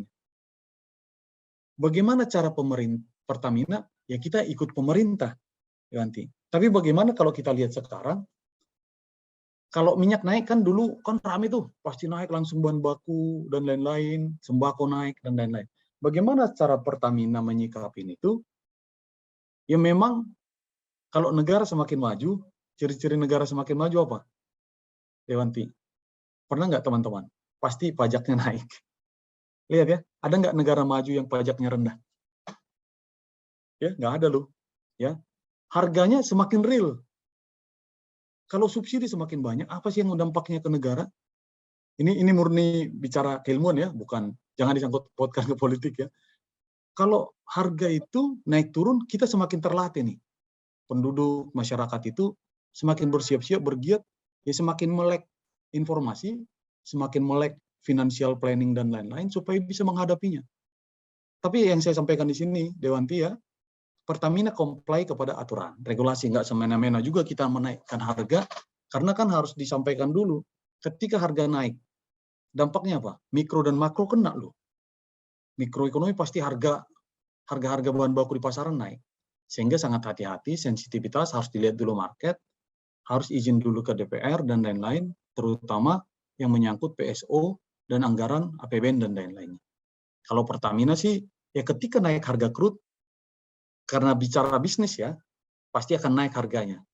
Tapi Pertamina, saya yakin teman-teman jika mengamati, Pertamina juga tidak semena-mena langsung menaikkan. Pasti melihat dulu 360 derajat, bagaimana kondisi di masyarakat, dia harus melalui direksi kita pasti menyampaikan ke Menteri Keuangan, ke fungsi-fungsi terkait bagaimana struktur kenaikan harganya. Kalau sekarang kan, dilihat nggak? Pertadex saat itu 18.000 sempat, sekarang udah berapa? Udah 15 ribuan. Jadi ketika minyak dunia turun, kita juga nggak bertahan di atas, Mbak Dewanti, pasti akan diturunkan.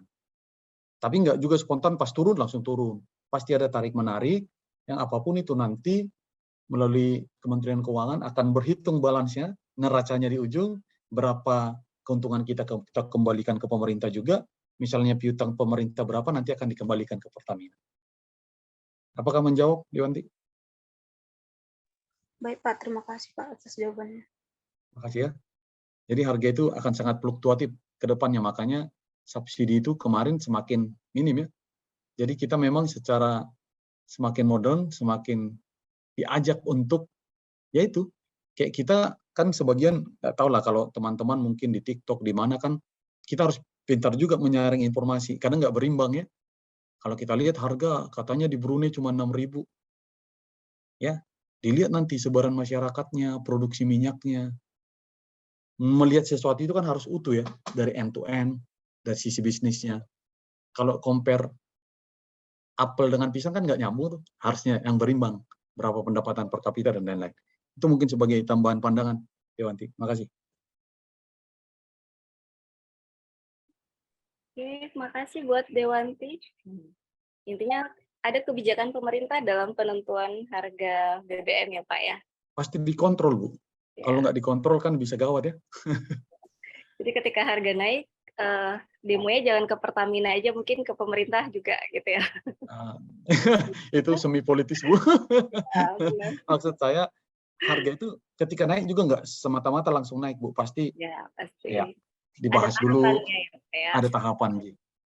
Iya, benar sekali. Karena isu BBM tuh jadi isu yang paling poin penting di masyarakat ya Pak. Kalau tiba-tiba naik itu semua kalangan dari bawah sampai ke atas semuanya juga ini mungkin segmennya kali ya Pak. Jadi kayak Pertamax, Pertalite gitu kan sebenarnya sudah dibagi pembagian segmen pasarnya ke siapa-siapa.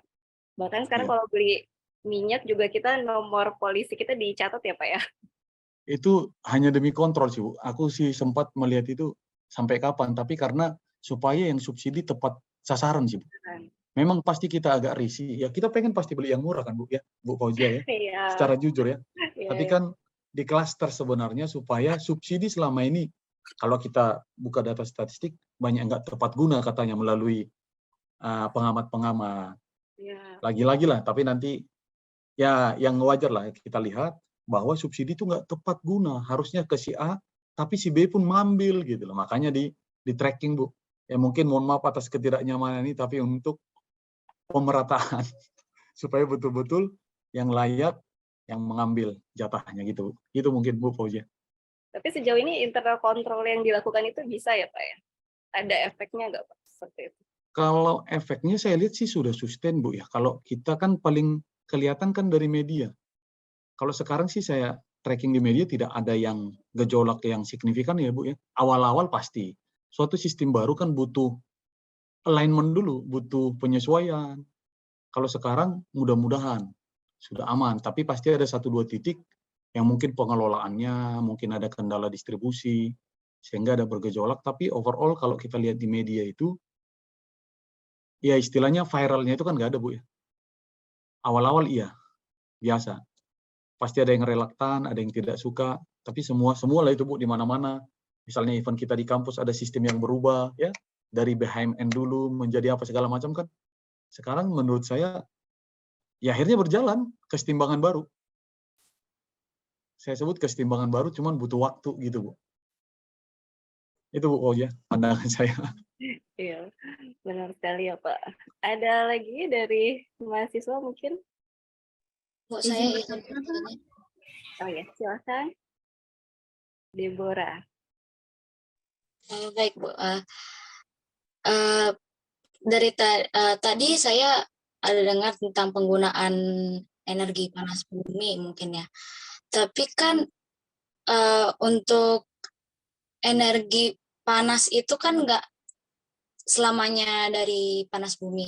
Ada juga energi terbarukan itu yang dari laut, Pak.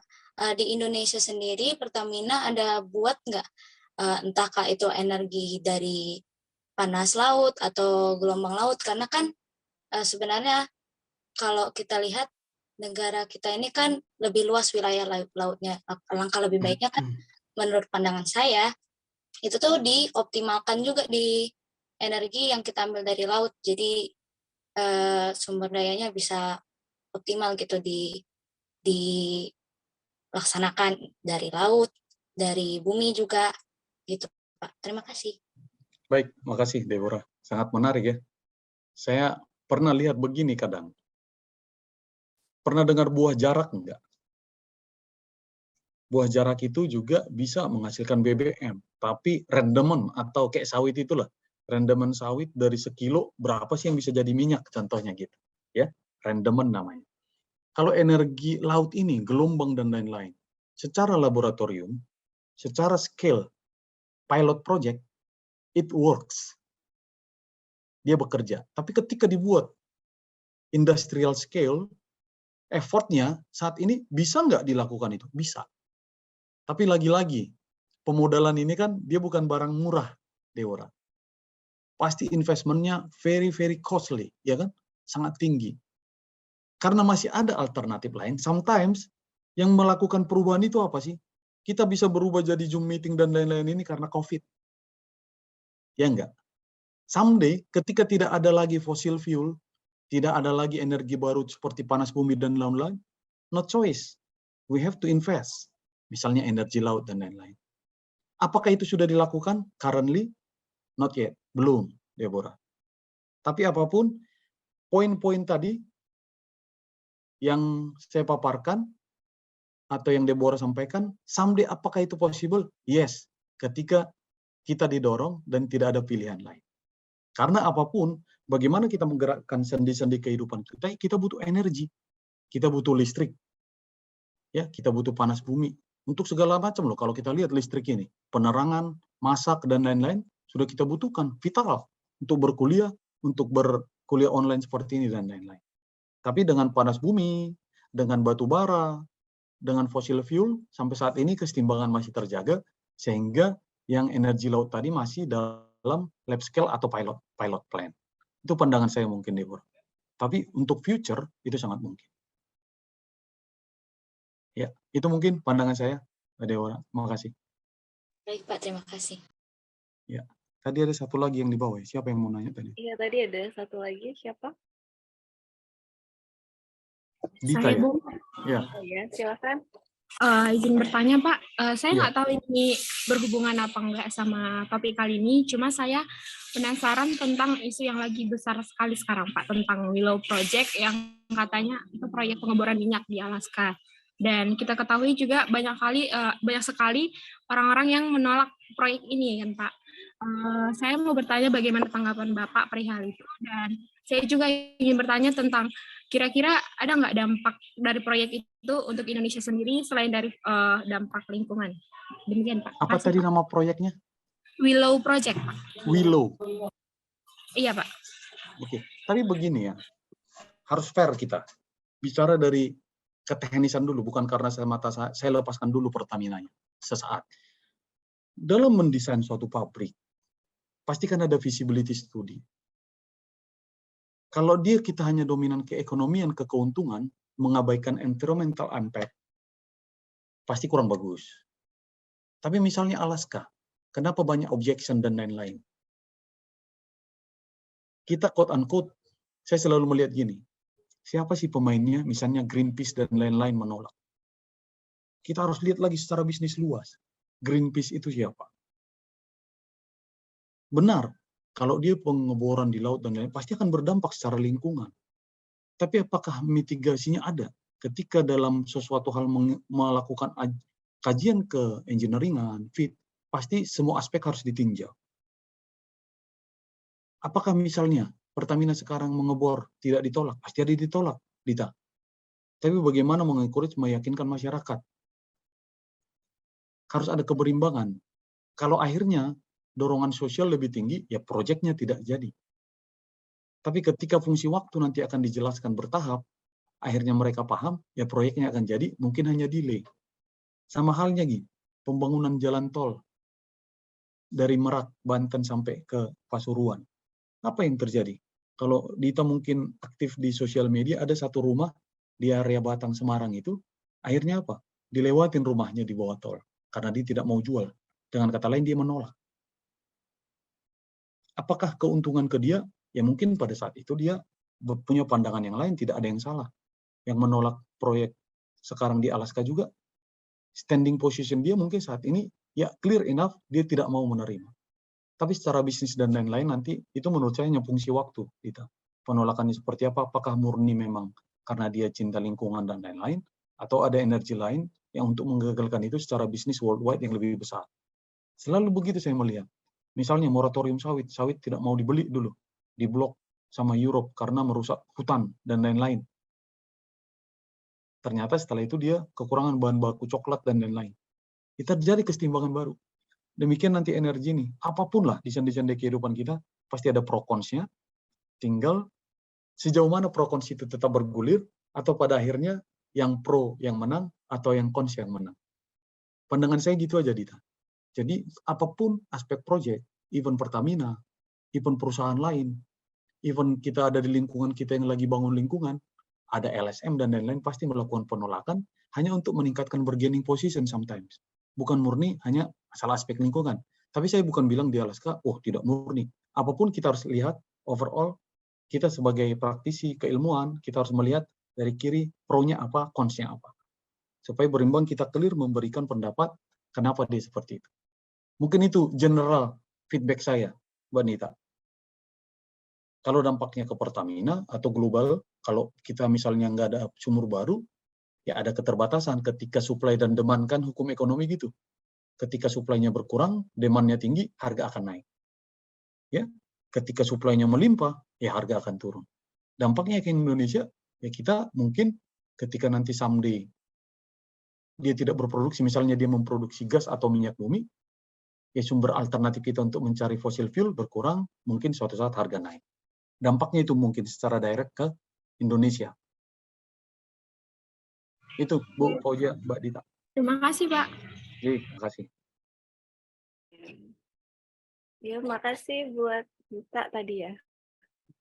Energi terbarukan yang jelas ya Pak, kita berusaha terus mencari itu ya Pak. Iya, karena masih banyak alternatif Bu. Karena itu salah satu model kita juga untuk reduction emission ya. Kalau energi baru terbarukan kan sumbernya itu lebih pasti bisa diperbaharui lah. Kalau fossil fuel kan kita tahu dulu kan, kalau fossil fuel harus mencari sumur baru, belum tentu dapat juga. Tapi kalau energi baru terbarukan dari energi surya, dari plantation dan lain-lain, masih bisa kita recover. Itu mungkin, Bu. Oke, ada lagi mungkin pertanyaan terakhir, Bu. Satu lagi mungkin ya Bapak ya? Boleh? Silakan, Bu. Kita sebenarnya sampai jam 12 sih Pak. Masih ada 30 menit lagi. Boleh mungkin ada lagi adik-adik? Ya, silakan. Siapa? Usama mau bertanya? Maaf, ingin bertanya, Bu. Ya, silakan. Ini Pak, kan hari ini Pak ya, masih berlanjut mungkin di Aceh kan ada itu Pak, pembayaran Pertamina itu kan dia pakai sistem barcode gitu Pak. Iya. Ya, pertanyaan saya Pak itu apakah dengan sistem barcode ini pemerataan subsidinya itu merata gitu Pak, atau mungkin ada yang masih terhambat gitu Pak? Baik, sama ya. Saya tadi mungkin udah jelaskan di awal. Kalau sistem itu bagus, seyogianya pasti didesain bagus. Tapi apakah implementasinya comply terhadap prosedur yang dilakukan? Ya, saya kan nggak bisa menduga-duga. Saya tidak di Aceh kebetulan, dan saya orang refiners ya. Tapi logical thinking kita pakai. Pasti satu sistem kamu buat tesis, pasti ada antitesis, ya. Saat kamu mau gelar doktor nanti pasti dipertahankan idemu itu sampai orang recognizing, mengakui, luluslah kita. Sama ini, udah dibuat prosedur pasti. Yang bisa barcode ini, nomor kendaraannya ini, lolos ini. Tapi ada nggak yang menyalahgunakan prosedur itu? Ada nggak antitesis yang bisa ditelikung lah, bahasa apanya itu? Disalahgunakan. Mungkin ada, Usama. Tapi saya tidak bilang di Aceh itu ada. Mungkin iya. Gitu loh. Pasti teman-teman yang di lapangan melihat itu pasti clear ya. Oh ini si anu, oknum. Lali istilahnya oknum ya. Tapi quote unquote, pasti sistem itu dibangun bagus. Ketika diimplementasikan bagus, disosialisasikan dengan bagus, harusnya sih gesekan atau konflik di lapangan akan minim. Ya, tapi sistem yang baru akan memberi dampak apa? Ada relaktansi, penolakan, ada juga akhirnya kesetimbangan baru, terima ya sudah, ya sistemnya begini gitu. Itu mungkin general saya sampaikan Usama karena kita harus lihat istilah bahasanya harus tabayun dulu, apakah benar begitu kan? Gitu ya. Jadi saya tidak mau berasumsi, tapi kita cari yang general, pasti sistem itu dibangun dengan pertanyaan bagaimana cara untuk mengontrol penggunaan subsidi yang tepat guna. Itu mungkin pandangan saya, Usama. Terima kasih. Terima kasih, Usama. Sebaik apapun sistem, pasti ada celahnya gitu ya Pak. Yang buat sistem manusia juga gitu ya Pak. Potensiali Bu, makanya ada buku revisi 1, revisi 2. Ya, ya, kecuali kitab suci Bu. Nggak ada revisi sama sekali ya Pak. Itu. Iya, benar sekali. Ada lagi mungkin? Florence itu ada. Oh iya, ada Florence Karin. Silakan Florence. Izin bertanya Pak, akhir-akhir ini kan Indonesia mengalami panas ekstrim yang salah satu penyebabnya dikarenakan produksi dari pertambangan baik itu batu bara, minyak bumi, gas alam dan lain-lainnya. Apakah dalam kasus ini Pertamina ikut bertanggung jawab terhadap panas ekstrim yang terjadi di Indonesia? Dan bagaimana Pertamina dapat mengatasi hal tersebut? Dan satu lagi Pak, apakah panas ekstrim yang terjadi di Indonesia dapat dimanfaatkan oleh Pertamina? Jikalau iya, dalam hal apa saja Pak? Terima kasih Pak. Baik, makasih ya Florence, pertanyaannya sangat bagus, sangat kritis. Apakah ikut bertanggung jawab? Semua kita ikut bertanggung jawab. Even Pertamina, all industry, dan kita sendiri.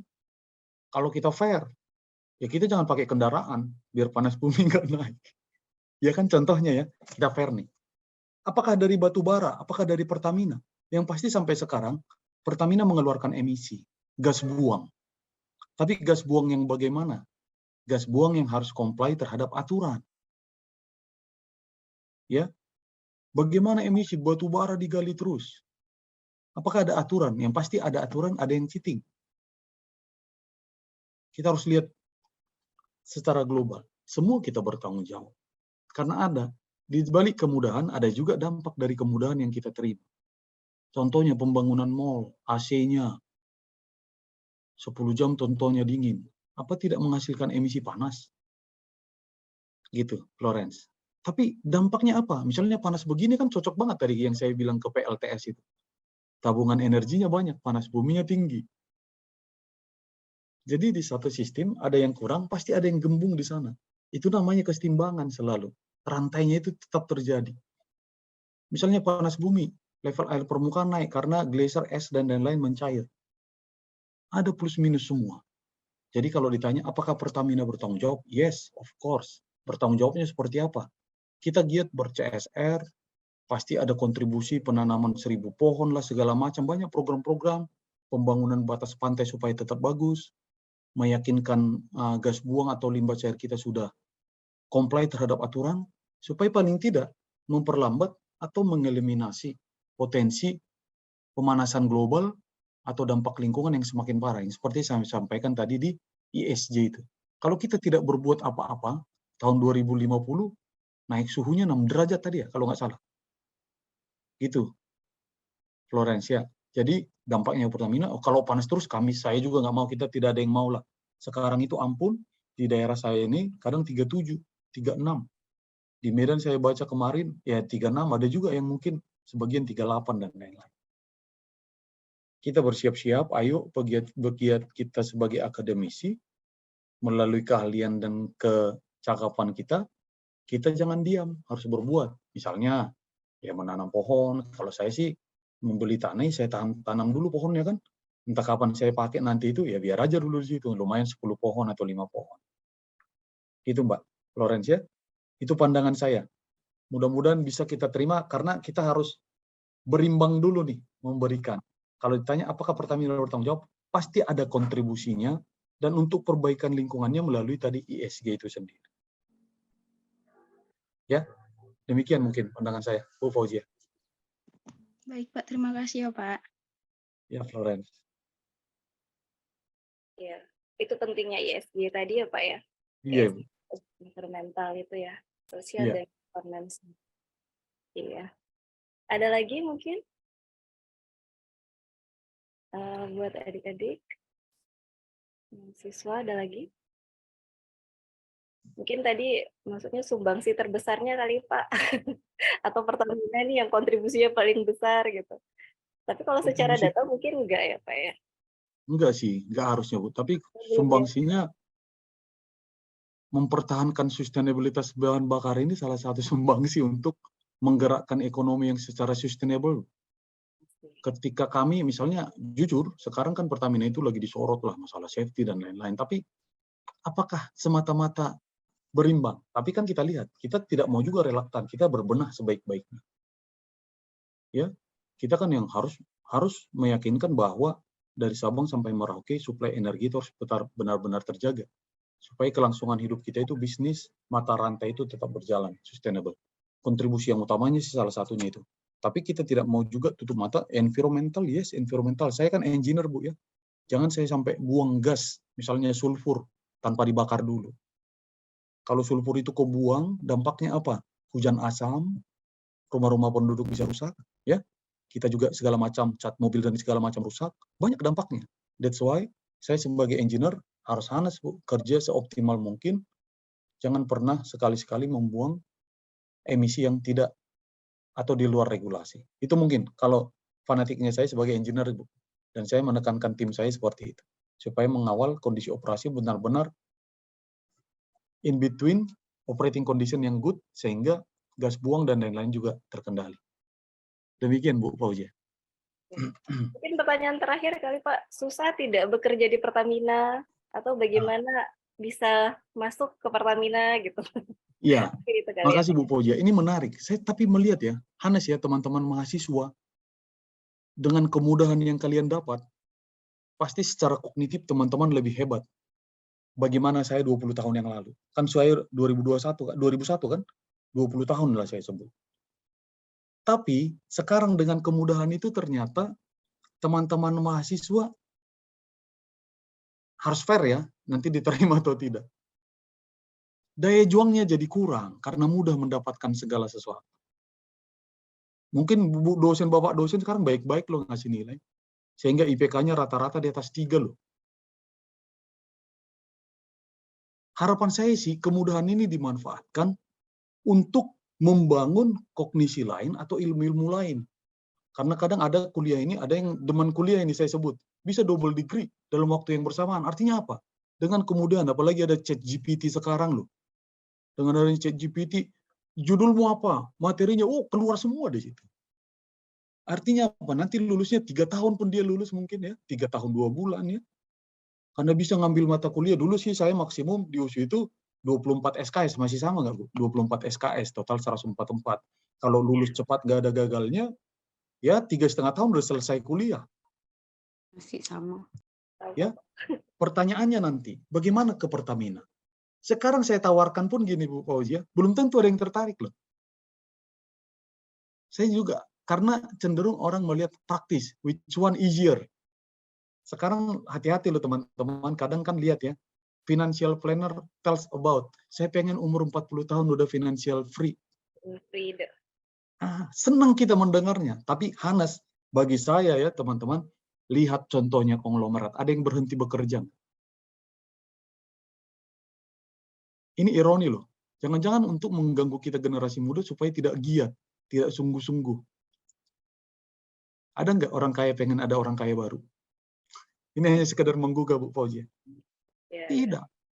Hati-hati kita. Maksud saya, ayo bergiat, kita di akuntansi, betul-betul kuasai ilmu akuntansinya, supaya bisa bukan hanya follower ya.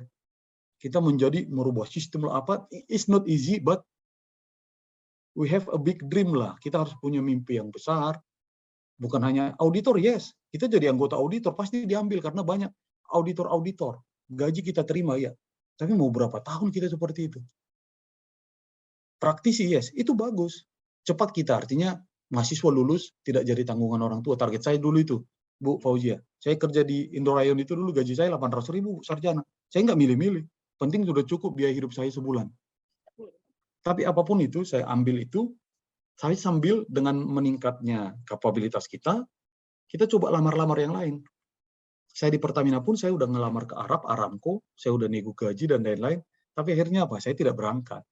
Apa sih yang saya cari kalau uang semata mah ya nggak akan cukup gitu loh Bu, akhirnya. Tapi teman-teman yang muda, ayo dong, coba gugah hatimu. Apa sih yang sudah kita punya? Bukan hanya IP tinggi loh. Kalau ke Pertamina, ya ikut tesnya. Tadi BUMN itu salah satunya. Coba dilihat, bisa lolos nggak, gitu kan? Nggak tahu kan, tiba-tiba saya wawancara kan? Bisa aja. Karena tahun lalu saya salah satu pewawancara untuk seleksi. Ya, jadi besar harapan saya teman-teman, mahasiswa. Saya bersyukur bisa ketemu langsung, walaupun melalui online ini, Bu Fauzia, Pak Sambas, Bu Risanti.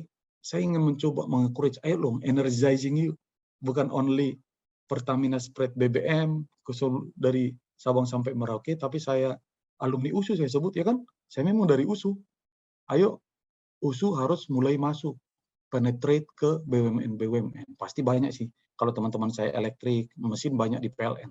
Tapi di Pertamina kita presentasinya kecil banget teman-teman. Rata-rata apa? Ya alma mater Jawa. Dan saya jujur ya, saya sebagai manajer engineering jarang anak USU itu manajer engineering. Karena rata-rata ITB, ITS, dan lain-lain. Tapi apapun itu, kita ada chance begini, kita harus menunjukkan kapabilitas kita, sumbangsi yang bagus, supaya kita dari mana itu Jeffrey? Anak USU. Saya bangga menyebut saya anak USU. Jadi kalau mau bagaimana di Pertamina, kalau secara kerjanya Bu Fauzia, kalau udah normal flow ya enak-enak aja sih. Tapi kalau ada lagi trouble pabrik, ancaman ke saya Bu, jauh-jauh lah, ada fatality, ada kebakaran, dan lain-lain. Itu menjadi ancaman saya, membuat saya kadang tidur, kalau dengar telepon malam-malam langsung kaget saya. Karena kadang udah parno aja pikirannya. Gitu. Tapi whatever, kan di samping ada privilege yang kita dapat, pasti ada tanggung jawabnya. Misalnya mahasiswa, tanggung jawabnya ini. Nanti jadi pekerja, tanggung jawabnya naik. Misalnya Bu Risanti, sekretaris jurusan, pasti tanggung jawabnya naik dari dosen. Nanti kajur lagi, tanggung jawabnya naik. Jadi, di balik berkah yang kita punya, pasti ada wujud tanggung jawab yang tambah. Itu mungkin sedikit pandangan dari saya Bu Fauzia, Pak Sambas, dan ibu-ibu dosen lainnya, dan semua mahasiswa yang saya banggakan. Ayo, kita bisa. Battle game-nya terbuka semua. Ya, kemudahan kita sudah difasilitasi, kita pakai sebaik-baiknya, supaya kita bisa berkontribusi di samping untuk pribadi kita, at least. Karena orang yang berguna itu kan orang yang berguna bagi orang lain ya. Itu dibilang Bu ya, gitu. Yang bermanfaat lagi. Itu mungkin entah closing statement atau gimana Bu. Itulah pandangan dari saya. Terima kasih. Jika ada yang kurang lebih dalam penyampaian, mohon maaf.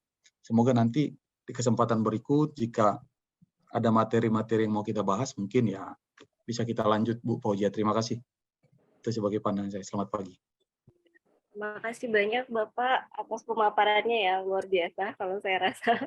Ya, cukup luas ya, cukup banyak tadi yang sudah kita bahas, mulai dari Pertaminanya sendiri seperti apa sampai isu-isu terkait yang berkembang di luar seperti apa ya Pak ya.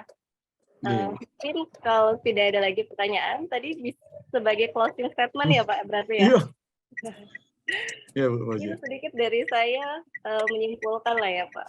Pertamina sebagai pemenuhan kebutuhan energi nasional mungkin merupakan perusahaan yang punya peran penting dalam memenuhi kebutuhan energi nasional. Oleh karena itu, setiap kebijakan, mungkin strategi yang diambil oleh Pertamina ini sangat penting dalam menjaga pasokan energi tentunya agar lebih stabil dan terjangkau buat masyarakat tentunya. Pertamina pastinya terus berupaya ini ya Pak, memperbaiki kinerjanya, memperkuat tata kelola perusahaannya tadi ya Pak, CSR, ESG-nya, untuk apa? Tentunya meningkatkan kinerja dalam aspek lingkungan tentunya, sosial dan tata kelola perusahaan yang baik lah ya Pak. Mungkin itu sedikit dari saya, kesimpulan sedikit dari saya lah atas pemaparan kita hari ini. Demikian mungkin acara webinar kita pada pagi hari ini. Semoga bermanfaat dan menjadi berkah untuk kita semua. Saya ucapkan terima kasih kepada Bapak sebagai narasumber dan seluruh peserta yang telah meluangkan waktunya untuk menghadiri webinar kita hari ini. Sampai bertemu lagi mungkin di Proaksi Talk Series kita berikutnya. Wassalamualaikum warahmatullahi wabarakatuh. Saya serahkan kepada MC Ibu Vicky. Baik, terima kasih Bu Fauzia dan Pak Jeffrey atas materi yang sudah dipaparkan. Sebentar kami akan menampilkan sertifikat narasumber yang akan ditampilkan pada screen kita. Mungkin kami baru bisa menampilkan secara simbolis, Pak. Ini merupakan sertifikat untuk narasumber kita pada hari ini. Terima kasih Bu Vicky. Ya, nanti baik. dikirim ya Bu ya. Iya, baik Pak. Terima kasih Pak. Selanjutnya pemberian sertifikat kepada moderator, kepada Ibu Fauzia Kumalasari SMS. Sebelum kita sudahi webinar kita pada hari ini, kita akan mengambil posisi sejenak untuk foto bersama. Mungkin dibantu oleh operator Sisi. Silakan Sisi untuk mengambil foto screen pertama. Baik, semuanya, seluruh peserta diharapkan untuk membuka kameranya. Untuk slide pertama, 1, 2, 3. Untuk slide kedua, 1, 2. Untuk slide selanjutnya, 1, 2, 3. Untuk slide terakhir, 1, 2. Sudah Ibu, terima kasih Ibu. Baik Sisi, terima kasih. Kita telah sampai di penghujung acara. Terima kasih banyak kepada narasumber, moderator, serta peserta yang telah mengikuti webinar ini dari awal hingga akhir. Semoga ilmu yang diperoleh dapat diaplikasikan dalam kehidupan sehari-hari kita. Saya selaku pemandu acara menyampaikan permohonan maaf apabila ada salah kata dan perbuatan. Laut biru indah berseri, pasir putih tepi bahari. Saya pamit undur diri, sampai kita berjumpa lagi. Akhir kata, terima kasih dan selamat melanjutkan aktivitas kita semua. Selamat siang. Selamat siang. Selamat siang semuanya. Makasih banyak Bang Jeffrey. Pak Sambas ya. Ketemu lagi. Keren. Terima kasih. Ya, nanti insya Allah kita ketemu lagi nih. Siap. Sekali lagi mudah-mudahan bisa offline nih. Ya, siap Bang. Siap. Izin live ya. Di sini selamat Jumatan yang mau Jumatan.